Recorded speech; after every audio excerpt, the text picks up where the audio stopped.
ఈ కార్యక్రమం భారత్ మాతా కీ జై, భారత్ మాతా కీ జై. ఏదైతే మొన్న జమ్మూ కాశ్మీర్లో పహల్గామ్లో పాకిస్తాన్ ఉగ్రవాదులు చేసినటువంటి దాడిని భారతదేశ ప్రతి పౌరుడు ఖండించాల్సిన అవసరం ఉంది.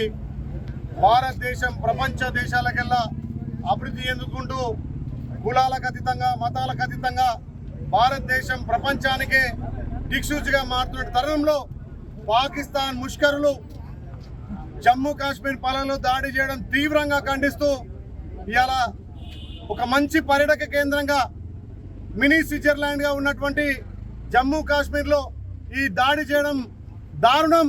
పాకిస్తానీలకు బుద్ధి చెప్పినా కానీ వాళ్ళ ఆగడాలు ఇంకా కూడా ఆగడం లేదు.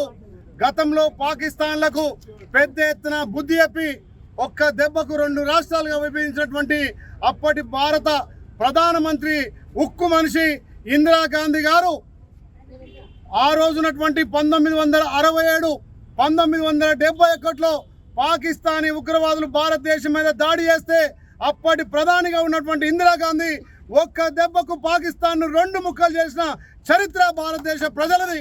ఇవాళ భారతదేశం వైపు కన్నెత్తి చూడకుండా పాకిస్తాన్ ఉగ్రవాదులను మట్టుబెట్టాల్సిన అవసరం ఉంది.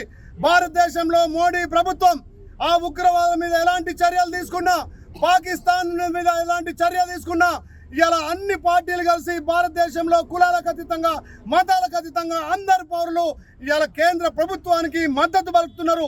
మీరే నిర్ణయం తీసుకున్నా పాకిస్తాన్ను అవసరమైతే ప్రపంచ పటంలో లేకుండా చేయాలని చెప్పి ప్రతి పౌరుడు కోరుకుంటున్నాడు. దీనికి మోడీ గారు సాహసం చేసి ఆనాటి ప్రధానమంత్రి ఉక్కు మనిషి తీసుకున్న నిర్ణయం మళ్ళీ ఈ ప్రధాని మోడీ గారు తీసుకోవాలి. ఇలా ఉగ్రవాదులను మట్టబెట్టాలి. ఇలా పాకిస్తాన్ భారతదేశ పటంలో లేకుండా చేయాలని చెప్పి ఆలేరు నియోజకవర్గంలో పెద్ద ఎత్తున కాంగ్రెస్ శ్రేణులు ఇలా చనిపోయినటువంటి పర్యాటకులకు వాళ్లకు వాళ్ళ ఆత్మ శాంతించాలని చెప్పి ఇలా ర్యాలీ చేయడం, అదేవిధంగా వాళ్ళ కుటుంబాలను కూడా అన్ని విధాల ప్రభుత్వం కేంద్ర రాష్ట్ర ప్రభుత్వాలు ఆదుకుంటాయి. వాళ్ళ కుటుంబాలకు మనోధైర్యం కల్పించి ఏదైతే క్షత్రఘాతుండో ఏదైతే ఇంకా వాళ్ళు కొంతమంది చనిపోయారు, కొన్ని కుటుంబాలు కోల్పోయినటువంటి వాళ్ళ కుటుంబాలకు అండగా ఉంటామని తెలియజేస్తూ ఈ తీవ్రవాదాన్ని మట్టు పెట్టేంత వరకు కూడా భారతదేశంలో ప్రతి పౌరుడు ఉద్యమిస్తాడని చెప్పి పాకిస్తాన్ ముష్కరులకు పెద్ద దెబ్బ కొట్టాలి. ఆ భారతదేశంలో ఇలా ఒక్కొక్క పౌరుడు ఉత్తేజంతో రక్తం మరుగుతుంది. పాకిస్తానీ ముష్కరులను మట్టి పట్టేంత వరకు ప్రతి పౌరుడు పోరాడాలని చెప్పి ఇలా సైన్యంలో 2018 నుంచి రిక్రూట్మెంట్లు ఆగిపోయినాయి. ఏదైతే కరోనా సమయం నుంచి కూడా భారతదేశంలో సైన్యంలో రిక్రూట్మెంట్లు జరగాలి. ప్రతి పర్యాటకుడిని కాపాడుకోవాలి. భారతదేశంలో పౌరులకు రక్షణ కల్పించే విధంగా సైన్యాన్ని కూడా పెంచుకోవాలని చెప్పి కేంద్ర ప్రభుత్వాన్ని కోరుతూ ఏదైతే నిలిచిపోయినటువంటి రిక్రూట్మెంట్లను కూడా ఎంబడే చేయాలి. ఇలా భారతదేశం ప్రపంచ దేశాలకు ఒక దిక్సూచిగా మారింది.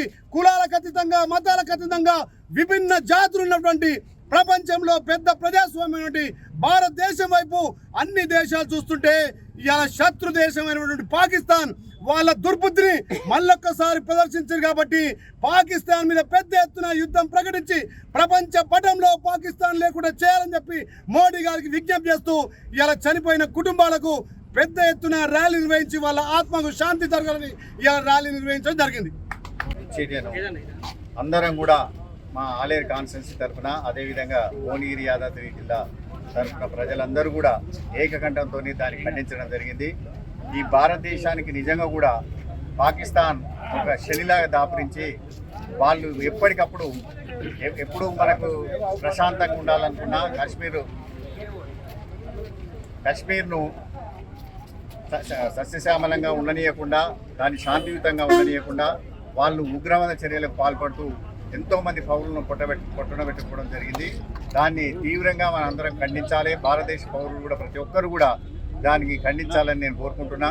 అదేవిధంగా ఈ తీవ్రవాదులను మట్టుబెట్టాలని భారత ప్రభుత్వాన్ని కూడా మేము అందరం కూడా పూర్తి మద్దతు తెలుపుతున్నాం. భారత ప్రభుత్వానికి వాళ్ళు పాకిస్తాన్ మీద ఎటువంటి చర్య తీసుకున్నా కూడా కాంగ్రెస్ పార్టీ తరఫున మేము అందరం కూడా మా అధినాయకుడు రాహుల్ గాంధీ గారు కూడా వారు చెప్పడం జరిగింది. భారత ప్రభుత్వం ఏ చర్య తీసుకున్నా దానికి మా అందరికి సపోర్ట్ ఉంటుందని చెప్పేసి సభాముఖంగా మీ అందరికీ తెలియజేస్తున్నాం.